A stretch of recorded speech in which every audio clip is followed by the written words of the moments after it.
Keto. Okay. Okay. And so Because of the stuff that I'm involved in to protect you Okay. and to protect your family. All right.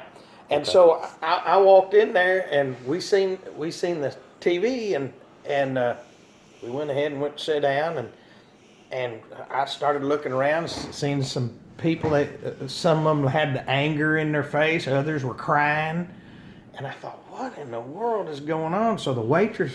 So it really got your attention. Oh yeah, and then the waitress come over. I mean, it was obvious that something was happening that was out of the norm. Mm-hmm. And so then I said, the waitress come over and she said, "Can you believe it?" And I said, "What's going on?" She said, "You haven't heard?" And I said, "No." She said, "We're under attack." And I said, "From who? From where?" It said, "That's what you're seeing buildings, the trade towers that they got ran in by planes." And then we started watching it, and of course they just kept showing where the planes come and hit it. Sure. I was just, well, I guess you could just say in shock. Yeah, it was just like, are you kidding me? Here? I mean, how in the world did they get inside to do something like that? I said, that's unbelievable. Well, let me tell you where I was. I was working for Collision Specialists at the time. I had started working for them in 1995. Up until then, I'd been working 5 years in Milan, Tennessee, doing auto body work. I don't know if you know it or not, but whenever I become a teenager and being a farmer and working with Dad and everything, I actually took up the construction industry. Mm-hmm. But those prospects fell apart for me whenever I wound up falling off the A.O. Smith building, falling 4 stories off a building because the iron separated in front of me, and I broke both my legs from my knees down in about 15 pieces apiece. I crushed both ankles in about 30 pieces apiece. Oh my goodness. I crushed three vertebrae. I crushed two discs, and I broke both arms. Laid in the hospital 6 weeks, 3 days flat on my back in recovery. So that was in 1979. I was 19 years old. By that time, y'all had already moved to McKenzie. And I guess your dad was holding down a church up there in McKenzie somewhere. Actually, when we left Cydonia, he went to I thought he went to Clay, McKenzie. Kentucky, if I'm not mistaken. Clinton, Kentucky? Clay, Kentucky. Clay, over Kentucky. by Providence. Okay. And we was there for a little bit, and from Clay, then we went to Brookport, Illinois. Okay, so y'all moved around a little bit. Mm-hmm. Yeah. Was he holding a church the whole time? Oh yeah, he was at Clay, Kentucky for about almost 6 years. Okay. And then we left there, and he took First Baptist Church in Brookport. How long did he stay there? And he was there almost 6 years there at Brookport. Okay. Matter of fact, I went to Victory Christian Academy just right across the road there in Paducah for my high school years. You did? Yeah. And so it was, I loved that. I told him one day when I come in, I said, "Dad, I don't want to go to public high school." So we started looking for a Christian school to go to, and Are you glad you made that decision? oh yeah, Really? I loved it. Because the wickedness wasn't as abound. It wasn't as bad. Wasn't as bad. Not as wide like it is now. Oh Lord. But anyways, I started working at Collision Specialists doing auto body work. I had to retrain myself to become an auto body technician. It was either that or be a deadhead the rest of my life towards barely getting around in a wheelchair and drawing a disability check or a rocking chair check or a idiot check, whichever category that you wanted to put it in. So I had to completely reinvent myself, learn how to walk again, and then learn a completely different occupation, which I took up the same occupation that my dad done on the sideline. My father was not only a farmer, but he was also a body man. Right. So I took up the body work and behind him. That basically come natural. So at the time, I'd put in a couple years at Martin, put in 5 years at Milan. So here I am now working up there at Collision Specialists. Been working for them now about 6 years. And I'm like you. All of a sudden the TV went crazy and everything went bonkers towards everybody paying close attention. The shop just basically come to a halt. I think everybody just come to a halt. It literally come to a halt to the point that That afternoon, I remember a lot of people that was freaking out at the gas stations, and there were just lines and lines and Yes, sir. lines of people Yep. that was wanting to fill their vehicles up, not knowing what was fixing to Yeah, happen. no, everybody was just kind of clueless. But whenever I took notice of it being so serious down in Jackson, Tennessee, is whenever the first plane had done hit the first building, and the second plane had hit the second building. We knew then that we was under siege. We was under attack. Right.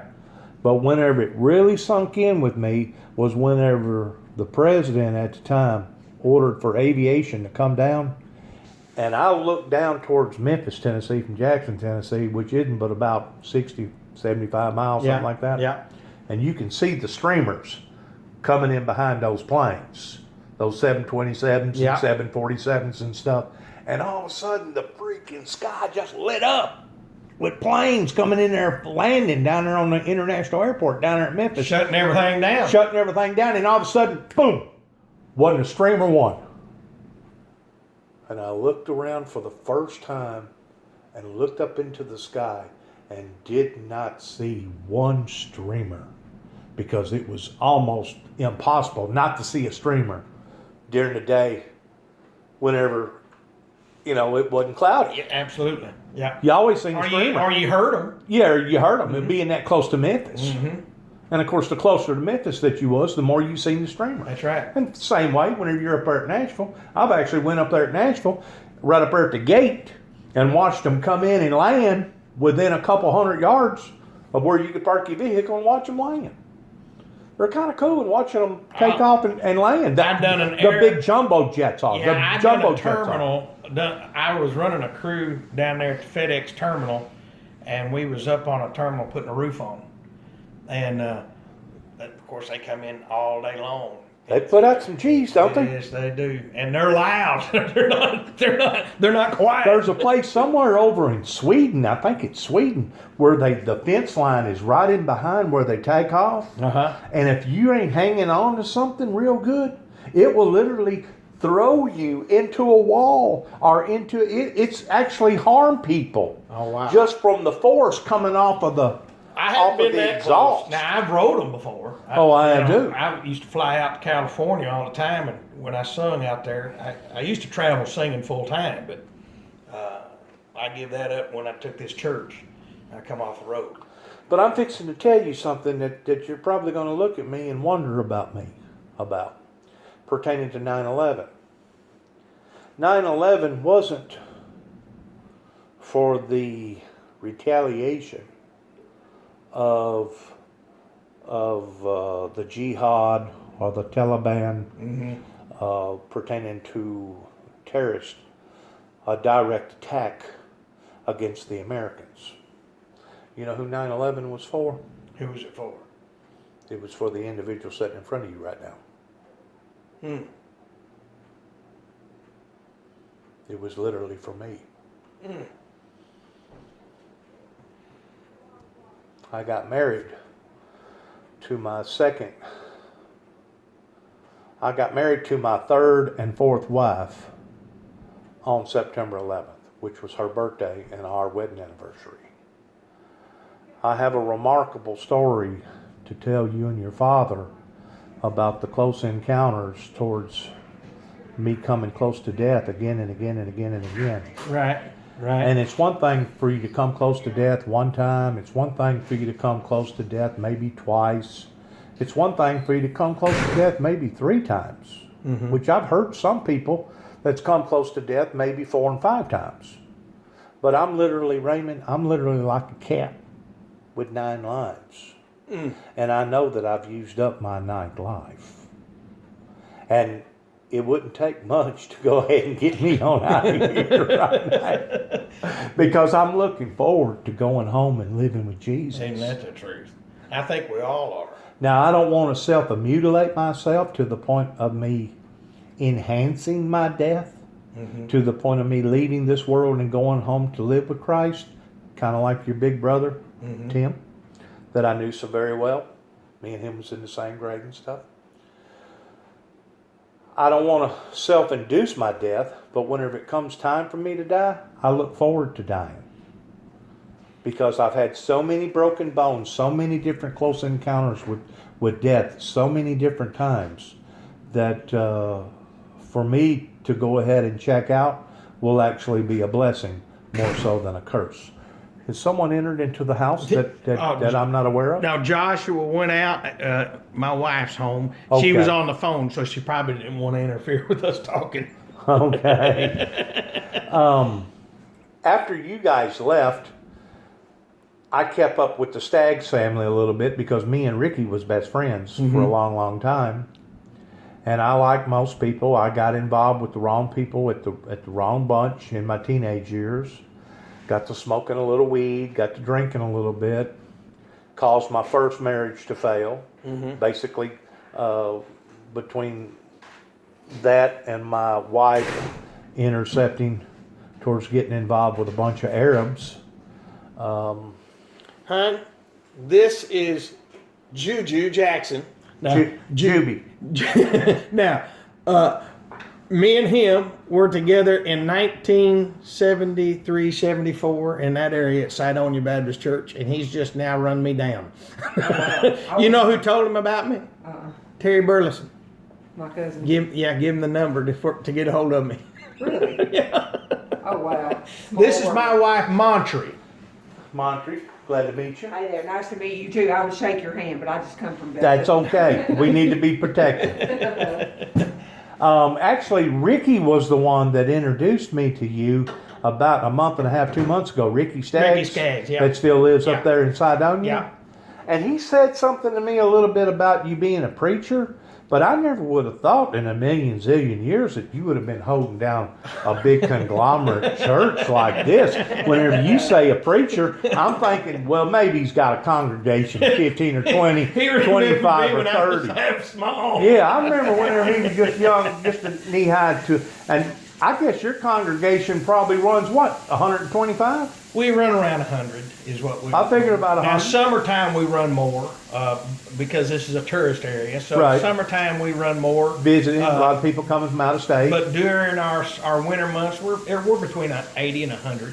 Sure. Is what And we that's a run. decent congregation, Decent congregation. In the middle of the country, especially in today's society, the way that so many churches has fallen out. Yeah, exactly. You got some churches out there now that barely have 10 or 12 people on Well, Sunday that they barely can't keep the lights on, much less pay for the insurance There's a lot and of, maintain the yard and everything else. There's a lot of churches not even having church because of COVID. Yeah. And so they go, and we did it for, I don't know, about a month when they had the stay-at-home order. I did everything just straight from Facebook. Did you? And then we started having drive-in services. Okay. And we started doing the drive-in services, and then it was the 1st of June when we started back inside. Do you remember Alamo Baptist Church? Yeah, I remember Alamo. Okay, that's where all my people on the generation above me was originated from. Okay. Pertaining to Over around Bells. No, Alamo around Hop In. Hop In. You remember Hop In? Dan Simmons. Dan Sue Simmons. Yes. Danny yes. D. Yep. The Jacobses. Yeah, I remember The them. Wayne Scotts. Yeah, you remember the names? Yeah, I remember the names. Mac Wrights. I don't remember those. Don't remember those. The Heels. I remember the Hills. I remember The Willises. I remember the Willises. Okay. Who was it that drove that bus for a long, long time? Hazelwood. Hazelwood. Yep. Mr. Hazelwood. Mr. Hazelwood. Yep. Yep. I remember him. Man, I could go down a lot of names that I know that you would remember the name. You may not remember the face because you were so young whenever you moved. Yeah, from because there. the Wilsons is the ones that lived right next door to the church. That's right. And of course, Mr. Wilson, Brother Wilson, is the one that got burnt the day that it Blowed up. blowed up. The steam room blowed up Yeah. or something, wasn't it? Yeah, and something was, and I don't remember exactly what caused it. All I know is when he opened the door, it blew. Sure. I guess the Do oxygen. you have hit. any original pictures of the original church? I don't. Now, Dad might. He usually kept an album of Did his he churches. keep a record of everything? He might have. you'd have to ask him. I'm not for sure. I on believe that. I have a record of that. Now I know Mr. Of course, we was gone by then, and I believe Mr. Wilson sent him a newspaper clip on it, if I'm not mistaken. Okay. Whenever the church that's there now that got built back. Yes. Yeah. But like we talked about earlier, it wasn't but a few years later there was a split. Yes. There was a disagreement in that organization. Sure was. And that's where I took tail and started going over into the Assembly of God church right there in Cydonia. The one up the road from it. The one up the road from it. Yeah. Remember Miss Tiny Sue? I do remember Miss Tiny. You remember Miss Tiny? I do. She was a big lady. Oh man, was She weighed 400 plus pounds. Yes, sir. But she was an excited little lady. Well, between Miss Tiny Sue and Jonaline Land, they had gotten word in the 70s about an individual that they had heard that had these remarkable powers that stood up in the middle of Assembly of God Church and gave reverence to a testimony that this individual was so powerful that he could point his finger at a blackbird or any type of flying object as far as a bird and say die, and it would hit the ground. He actually went and got a bunch of people together and took a bunch of debris and put it in the middle of a field and dug a trench around it and filled the trench full of water, poured water all on top of the debris, and prayed, and fire come down and consumed all the wood that was in the middle of the field. Then finally, his last and final demonstration, according to these women that we just got through mentioning, of the word that come to them from overseas, because they went to done missionary work outside the country quite a bit, was that this individual went and got a dead carcass that had been dead for several days and done his little seance, and the carcass set up screaming and hollering, I'm in hell, help me, I'm in hell. And the man would wave his hand and the carcass would lay back down, again dead. Whenever it was all said and done with these missionaries, there was about 7 of them that got together in a huddle and said, obviously this man's powers are not powers from God. They're not powers from the Holy Spirit. They're powers from the devil. Let's ask him if he is the actual Antichrist. And they asked him, sir, are you the Antichrist? And he said, no, I am not the Antichrist, but I am a follower of his. He was Arabic, darkly complected. At that time, he was just a young man about the same age as myself that I'd heard that could do these miraculous miracles. Well, there's where the chain of events started in my life after I led away from the Baptist, because there was a big separation in the Baptist. And I got a little deeper into the Assembly of God Church towards understanding a little bit of a deeper depth of the Holy Spirit, and also speaking in tongues and seeing the manifestation of the miracles as well as the healings and the gifts that it talks about in a deeper sense that most of your Baptists don't want to get involved in. But I did. In 1983, I had a Buick Regal that I was coming back from Kenton, Tennessee, that I had run off the Levine there just outside of Hopin going towards Cydonia. And whenever I run off into the Levine, I totaled out my car. And I don't know, you probably don't remember much about my childhood, but our father, James Robert Jackson, was a World War II drill sergeant in World War II, and he was very, very harsh whenever it come to his methods of how he disciplined his children. A matter of fact, he was darn right abusive.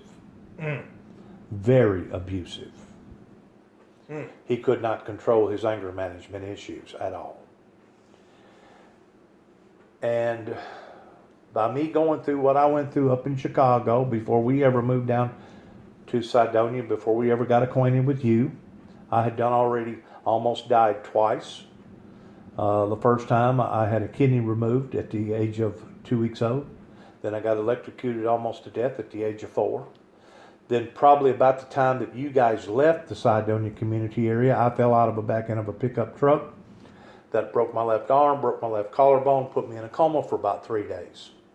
About a year later, I had a tonsillectomy. That wound up messing up to the point that I had to go back and get resold back up. I almost bled to death during that time. So now I went on the dating scene. I found this young lady. She's left me for Arabs. And I fell off a 4-story building. And now I'm trying to re-engineer my life. Mm-hmm. In the meantime, I go off the side of the road. I wreck a 1979 Buick Regal. I get out of the car and I look up into the heavens and I go, God, you have cursed me. You have brought a curse upon my life because of all this aggravation and all this hardship that has befallen me. And I cussed God just like cussing a rootless animal, to the point that as far as I was concerned, I would have been better off dead. Mm-hmm. Well, I finally got over my pity party. That's exactly what it was. It was a pity party. Uh-huh. I hitched me a ride. I went down by my house. Dad was busy at the time. He was in a rage with my older brother. He couldn't attend to me at the time because I didn't have the patience to wait on him. So I went on down the road and got David Willis on an 806 International tractor to come and drag my vehicle out of the ditch because I didn't have no driver's license and I didn't want to get in trouble with the law. So I wanted to hurry up and get this vehicle back home. Because it wasn't but about a half mile from the house, right? Yeah. So as David's trying to get me out, he's spinning tires and he throws mud all over the windshield, and I wasn't thinking. Whenever I hit the windshield wiper, the container had bursted to the point that I couldn't get water to come out of the sprinkling system like it should. So whenever I hit the wiper and went like that, you couldn't see out of the windshield if you had X-ray vision. You know what I'm saying? So I had a brainstorm. I said, I know what I'll do. I rolled down the window. Nice vehicle, had power windows and stuff. And I went ahead and cranked it up because it would run, even though I'd lost half the fluids, where the power steering was still working. Mm-hmm. And here we go down the road doing about 20 mile an hour, and David Willis kicked it and went from 6 to 7 to 8th gear, and now we're going probably 30, 32, 35 miles down the road. Well, we was doing okay until we started going down the lavine right there where the O'Brien County and Weakley County merges together right there where the county line roads are. There's an incline right there. And the daggum car started rolling faster in the tractor, and I didn't notice it in time until the daggum car literally come crawling up the side of the back end of the tractor, almost crushing David Willis against the steering wheel, and he just barely had time to look back and hit the clutch and hit both brakes and stop the tractor right in the middle of the road.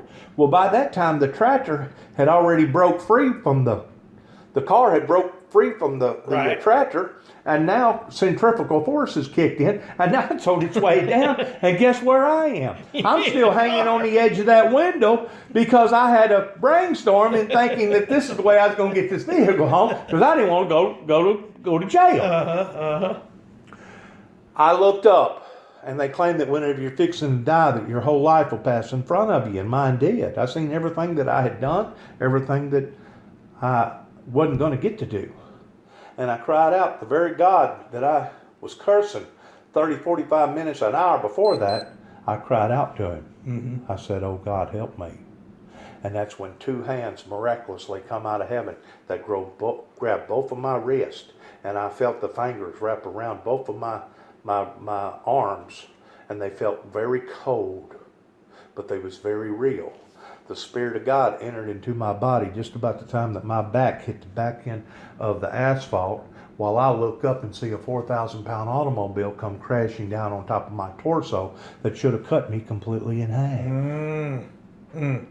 But instead of not cutting me in half, I seen metal bending around my body that is scientifically impossible. And we're not just talking about sheet metal.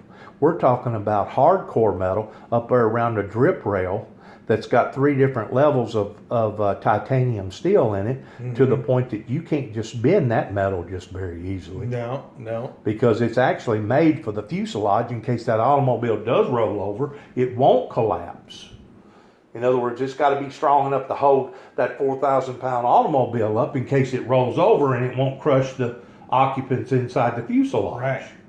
So it's got to be pretty tough metal up Pretty there. stuff. That's right. But I seen it wrap around my body, like wrapping around a tree. That's impossible. In the meantime, David Willis jumps off the tractor. He pushes the car up enough that I drag myself out. He looks at me. He said, "Are you hurt?" I said, "Yes."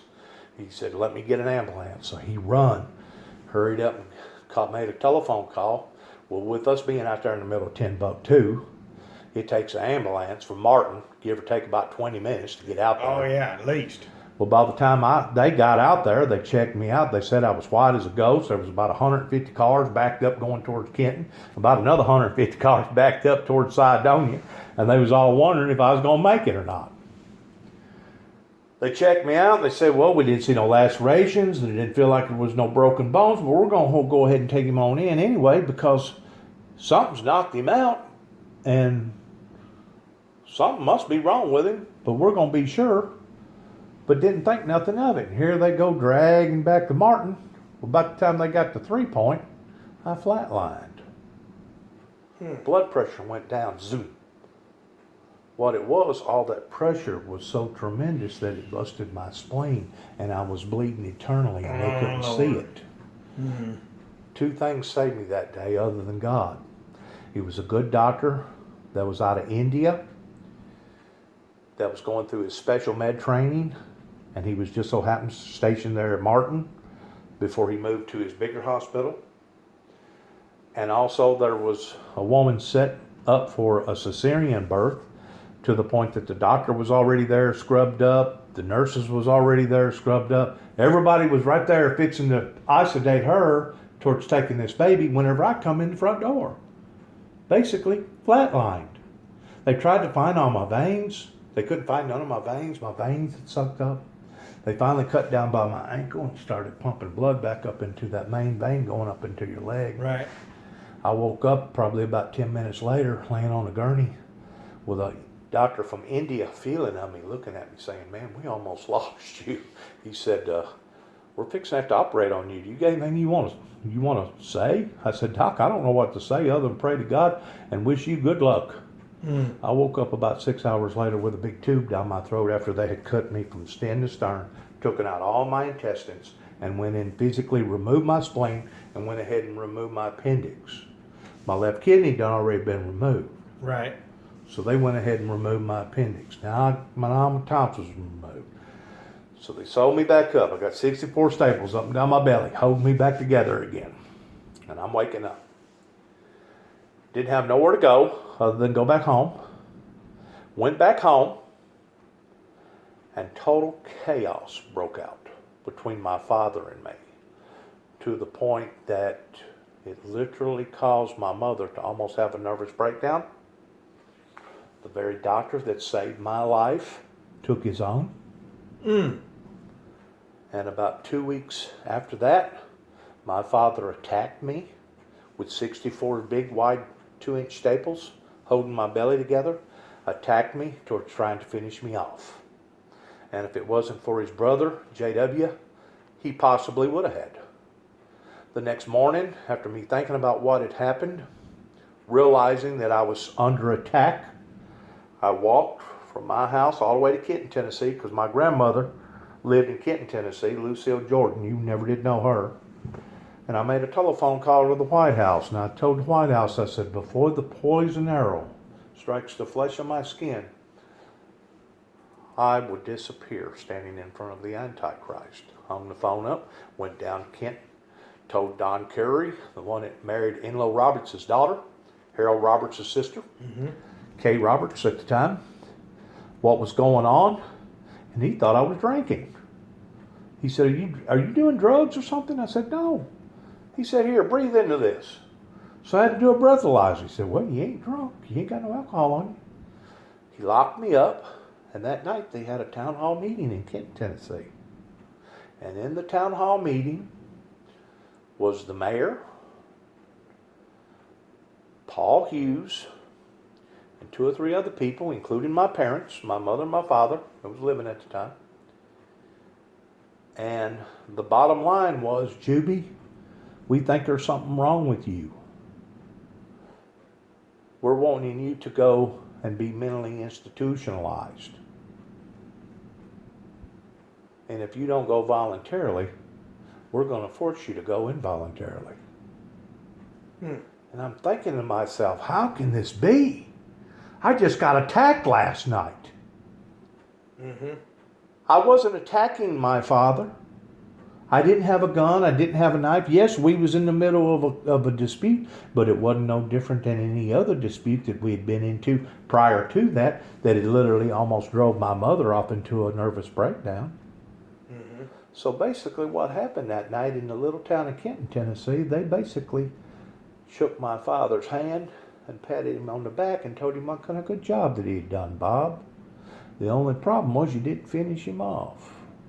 But we're going to institutionalize this one, your son, because he's talking about these crazy things coming off his head pertaining to the Antichrist, the mark of the beast, the 2 witnesses, the false prophet, the opening of the seals.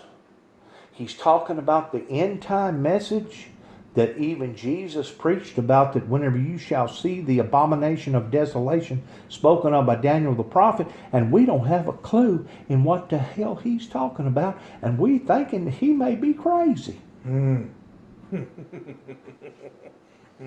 So that's where I went. I went to Bolivar, Tennessee for about a month being checked out, being evaluated. Now what should have happened that night is that my father should have had charges placed on his life for attempted murder. Because you don't attack somebody with 64 staples up and down their belly that had just got through losing over 9 units of blood going through a major blood transfusion. You don't treat a patient that way unless your patient did actually have a knife or a gun in his hand and your life was in peril. That would have been different. And what they should have done with me was take me back to Martin, Tennessee, to figure out whether or not my blood pressure was too high, too low, too much sugar, not enough sugar, whatever. Medically, not psychologically, but medically. But instead, they wanted to brand me. And the way that they branded me was getting me associated with the mental health community, the psychiatric community. From then on, my life has had its ups and turns and backs and forths. I have been on the radar screen with Homeland Security, Secret Service, out of Washington D.C. After me making that telephone call. There was 9 tapes that was sent to the White House during the ending part of Ronald Reagan's administration. I have actually met the very Arab that masterminded 9/11. I have met him and his disciples on 3 different occasions in Martin, Tennessee. Keep in mind, my wife was my first wife, my first love, by my only son, my only child, was taken from me by Arabs. By Arabs. My son can speak Arabic just as plain as me and you can speak English. And that your wife Raised up she down was in an Memphis. Arab. No, she was from Missouri. She took a bout. As a matter of fact, her first husband that she married, that was from, I think, Afghanistan, within about 6 months, he wound up having a bad motorcycle wreck, and they kept him together like Humpty Dumpty, and they was intravenously feeding him. Well, she got tired of all that, which it was considered a disgrace over there to their people if you marry an American woman, because they look at us towards us being the infidels. Anyway, she got tired of messing with the situation. She called her people up from Pakistan. They come out here and gathering him up. About a month later, they called her up and said, well, he's dead. I just imagine they didn't want to fool with him. They probably pulled the plug. Probably. Well, she wound up hooking up with another Pakistani or Afghanistan. To me, they're all the same. Mm-hmm. You know where that bomb just blowed up over in Beirut? Yeah. She married one that's from Beirut that she's still married to this day down in Memphis, Tennessee. My first wife. Matter of fact, they've already went through 3 or 4 different businesses down there in Memphis, and she's living in Germantown right now, or outside Germantown over in the Cordova area, where the ritzy people live. Probably $500,000 home. Yep. But anyways, of the chain of events from 1988 to 1989, I started doing some minister work myself, and I started promoting my message out to the general public. But I never did gather up a gathering. And I didn't go about it the way that you went about it, because you knew the proper channels towards going to your dad, getting properly educated, getting a certificate to prove that you've been ordained, and now you're a preacher that holds down a church over here of about 125 to 150 every Sunday. Yep. My message was so unusual. I knew that if I went to Alamo Baptist Church, or if I went back to First Baptist Church, or if I went to Victory Baptist Church of the group that split, or if I went to the Assembly of God Church and said, you know what, this is what God has laid on my heart, and this is the inspiration that God has showed me of going to happen in the end time events towards the doomsday devil's duel that it talks about the 2 witnesses that's to come forth. I need help from the congregation of making sure that the ministry that God has given me to orchestrate fulfills itself. And in a way I did ask, but I got denied. I got joked. I got laughed at. I got demonized. I got dehumanized. And that whole area over there in Cydonia and Hopin has now recently opened up their doors to the Wiccans. And I don't know if you remember where I lived, down where my grandmother used to live back years ago. You remember where J.M. Willis used to live, David Willis? On that back road over there? Only place I remember at Cydonia is the store that was down the road from the church. Right there on the corner, the little store that they had down there. That's Hopin. Now that's the only thing All right, I can if you remember. go back up from Hopin, get back in the County Line Road, there used to be a church, and still is, called the Beach Grove Baptist Church. There was a little church right there on the corner right there. Okay. What you done, you go around a steep corner, you go up a hill, and then you go down a hill. There was a beautiful pond right there on the left-hand side, and there was a little church right there. If you turn left right there at that church and go down about 2/10 of a mile, I'm on the very end. But if you'll come back up where the hill is and turn right, give or take about 2/10 of a mile, is where the Wiccans has set up shop. Now who are them? The Wiccans. The Wiccans. They are a cult, a group of people that sit around in a circle and hold hands and hum and pray to the owls and pray to the trees. A matter of fact, I went to one of their colleges down in Casadena, Florida, that teaches you how to become a Wiccan, teaches you how to become a male witch, which is called a warlock or a witch. It's witchcraft. That's just right up the road from me. Wow. They thought that they had such of a good footing in that area that they could set up a stronghold, and the base of the population, as far as the pillars of the community, never would say a word. And they wouldn't until I come back in 2014 and discovered them, and then brought transparency to them. Because I knew who they was, because I wound up spending 6 months in a jail up in MCC in downtown Chicago after being studied by the state of Kentucky that wanted me to go through an evaluation, in which after the evaluation was over with, I wound up scoring an A+. But they was going to charge me with a Class C felony because I had made reference of going to go after this individual that was darkly complected that I'd heard about whenever I was a teenager in the Assembly of God Church in Cydonia, from the very two women that I just got through discussing with you, Tiny Sue, and the other one that used to cut my mother's hair. And they said, if I'll agree to go get evaluation done, if after I come back and everything's okay, they won't pursue a charge towards putting a Class E felony onto me, because it's against the law to premeditate towards murdering somebody. In other words, the state of Kentucky was protecting Lucifer, protecting Satan in the flesh. The very fact, the very people that you bragged about a while ago up in Kentucky are the very people that tried to destroy my life up in Land Between the Lakes. Do you know anything about Land Between the Lakes? No. Well, I mean, we just go up there and look at the buffalo. That's about all we You do. never went up there camping or nothing? No. You're not a big camping fan? Mm-mm. You're not a big woodsman? Now, I hunt. I deer hunt. Do you? Yeah. I deer hunt, duck hunt, fish. Yeah. But that's about it. But you never did have no RV towards going up there at Wrangler's Campground, up there where the horses are, or Hillman's Ferry towards sending a boat and stuff up there. Well, I spent too much time up there to the point that they wound up trying to put charges on me after Weakley County tried to put charges on me towards me falsifying files.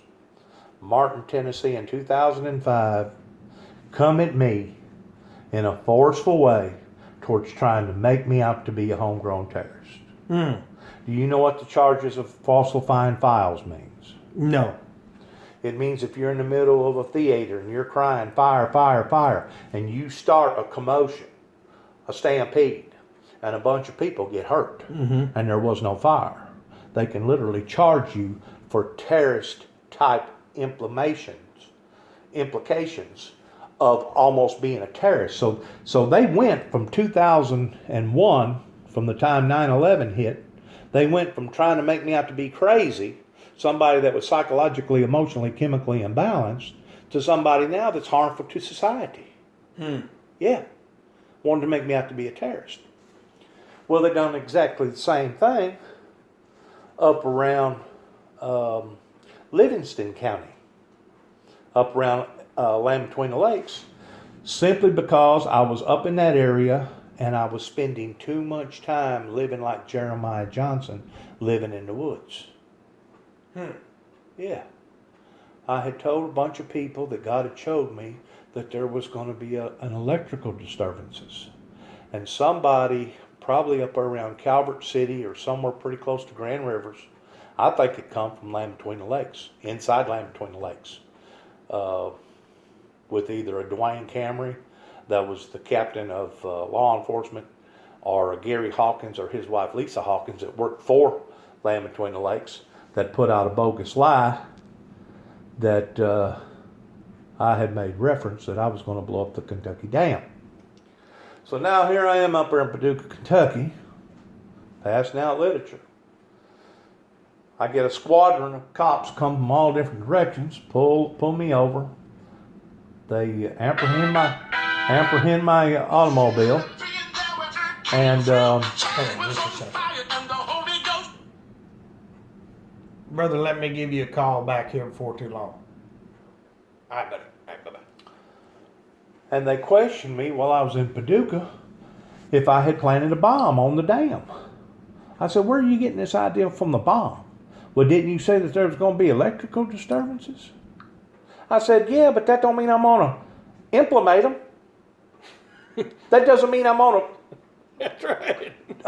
try to make an electrical disturbance by blowing up the Kentucky Dam. They had it all over WPSD, Channel 6 News. Lord help. Done shut the dam down now for 3 or 4 hours, went out there with diver dogs looking for bombs. Yes. In the meantime, they take me to Four Rivers Behavior Center, and I sat in front of a doctor in between 10 or 11 o'clock to up to about 1 or 2 o'clock, discussing with them my story. And whenever it was all said and done, they said, well, Mr. Jackson, they've made a mistake with you. They need to let you go. You ain't done nothing wrong. Well, in the meantime, they've confiscated my truck. They got it in a pound. at the state trooper's office in between Paducah and Mayfield, Kentucky. The next morning, I got it out of pound. That cost me $200. So rather than me staying up at the LBL, in the LBL range itself, I'm outside the range in a little town called Aurora, Kentucky, camping in a private camping area. And about 4 or 5 nights later, here comes 2 Kentucky State Troopers. Here comes 2 sheriff's deputies from Marshall County, Murray, Kentucky. Mm-hmm. Here comes a FBI agent, 2 TVI agents. I mean, not TVI, but TVA agents on the river, and a superintendent from the state trooper's office, wanting to know if I had intentions of wanting to blow up the Kentucky Dam. This is at 11 o'clock at night. I've done already changed into my PJs. I'm staying in my little tent. Mm-hmm. They go through every article that I have, piece by piece. And finally, 2 or 3 hours later, after me being ate up by mosquitoes, they let me go. They all leave. But I knew at that point in time, they was gunning for me. Mm-hmm. They was trying to ruin me. And it's one thing to be almost ruined by your hometown people in Martin. And it's another thing to go outside in another state. Mm-hmm. Well, since all those occurrences happened, I felt like the only way that I could redeem myself would be to turn myself into a Sherlock Holmes, an investigator, and drive all the way out to Oklahoma City, Oklahoma,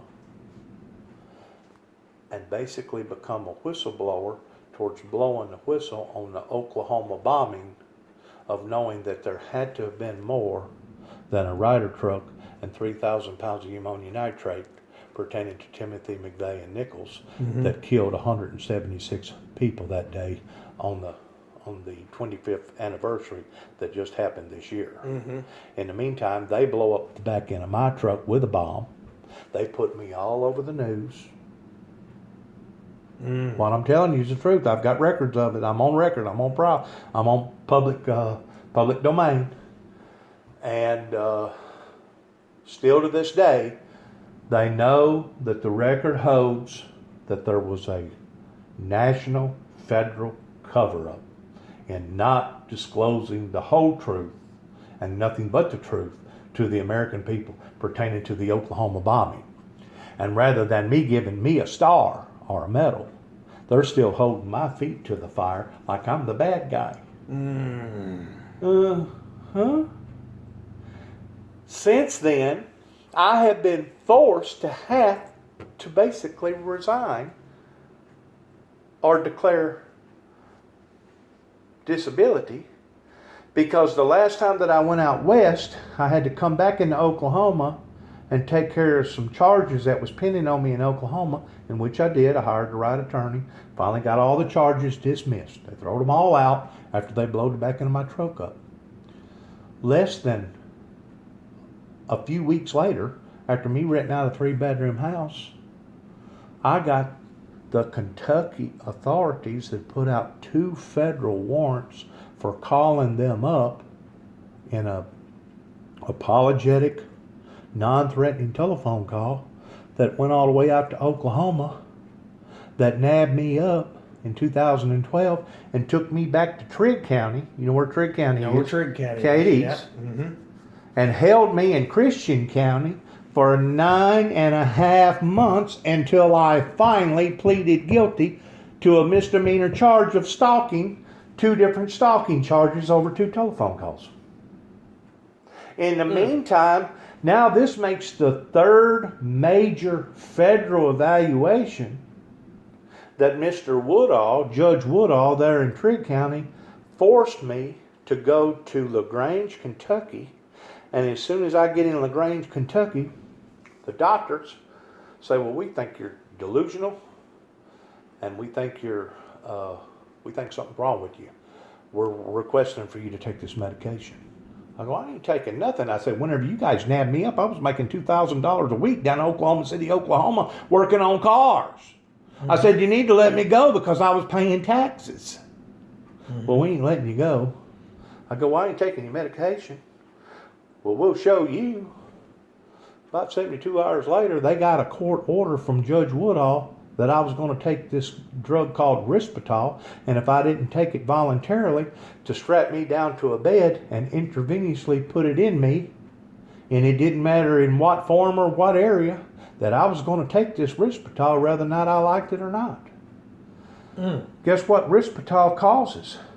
What is it? Breast enhancement and obesity. Boy. They have poisoned me. Mr. Eaton, they have poisoned me. My own people have turned their back on me right there in Cydonia. And if you look at the word Cydonia, where it actually was named from, it come from the Sidonians. If you look at the Bible pertaining to Sodom and Gomorrah, that's the reason why God destroyed those people, was because of the Sidonians. Because of the wickedness. Because of the wickedness. They have all turned against me, and not a one of them wants to support to this day the Windmill Ministries missions that I've been a part of now for 30, give or take 32, 33 years. Ever since 1988, whenever the 9 tapes wound up going to the White House. Because my message is pertaining to an end time message that surrounds the opening of the 4 seals, Right. pertaining to the 7 trumpets, pertaining to the 2 witnesses that's to come forth of the devil's doomsday devil's duel. Whenever they get in a fight, they're in Jerusalem and they basically kill each other. Humanity can't kill them, neither one of them. But they're going to come back together again, because I've already met this individual more than once. As a matter of fact, in 1983, after I come out of Bolivar, I had a private Leisure jet that flew over my grandmother's house on 3 different occasions, and the third time it flew over, I thought the left wing was fixing to clip her aerial antenna that stood about 10 foot over the eave of her house. Out there playing around in a probably a 12 or 13, $14 million jet at that time. I think now they're on up around 22, they're on $27 up million right now for one of those jets, Yeah. one of those Bluebirds. It's got about 8 windows on each side, 8 or 10 windows. So I have been targeted by the Arab Spring community. And here I am, a country boy that decided to give his heart and life over to Christ whenever your father, preaching the gospel in First Baptist Church, decided to gather up a crowd of people of about 500 by taking a little bitty silver orange goldfish that he was going to swallow in front of the congregation if they could get a certain amount of people up that day. And I gave my heart and life over to Christ during that event. I do remember that. Did he ever swallow that thing? Yes, sir. He swallowed it whole. I think I've heard him tell that story. I don't remember. I remember He bits and swallowed that pieces of dude it. whole. But you know what? What he done gathered up a lot of people. And he got a lot of people interested. Yes, sir. Yeah, they never dreamed that they give him the opportunity to go buy buses, and he brought 12 buses back. He sure did. He sure did. What are we going to do with all these? They filled them up. And as far as I'm concerned, that church was targeted. Not only was the church targeted towards burning the church up, but the church was targeted again towards the church separating. Yeah. See, whenever I was about 4 years old, up in Antioch, after I'd already went through 2 events, there was another event that happened with my mother. She had just got through having my younger brother in Antioch. We was living in a house that Al Capone used to reside in up there in Chicago, him and his brother Frank. And she said all of a sudden, it sounded like a train, and the house shook for a second. And she said a bright light come into the living room. And she said as this bright light kept getting closer and closer